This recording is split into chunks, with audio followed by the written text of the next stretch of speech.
नमस्कार, मी सौरभ घनश्याम भोसले, गाव तिसंगी. आज आमच्या इथे शिवतेज संघटना यामार्फत महाराष्ट्र शासन कृषी विभाग तसेच खेड तालुका कृषी विभाग यांच्या अंतर्गत नैसर्गिक शेती मिशन या अंतर्गतमध्ये आमच्या इथे कार्यक्रम राबवण्यात आले.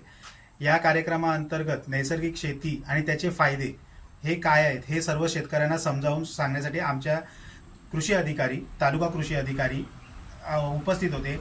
त्यांनी वेळोवेळी माहिती दिली. ह्याआधी आमची 3 तांत्रिक मीटिंग झाल्या.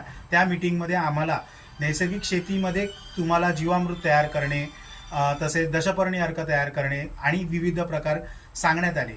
परंतु आज त्याचे प्रात्यक्षिक हे आज तिसंगी गावामध्ये या नैसर्गिक शेतीच्या मिशनमार्फत घेण्यात आले. तर आज आपण बघू शकता की यामध्ये आपण जीवामृत तयार केलेलं आहे. या जीवामृताचे फायदे आपल्या शेतकऱ्याला कशा पद्धतीने घेता येईल त्याची माहिती देण्यात आली. कमी साहित्यामध्ये आपल्यात उपलब्ध असलेल्या शेती साधनामधून हे आपण जीवामृत तयार करू शकतो. तसेच दशपर्णी अर्क विविध कीटकांचा प्रादुर्भाव आपल्या इथे होतो. त्या प्रादुर्भावाला रोखण्यासाठी दशपर्णी अर्क तयार केलाय.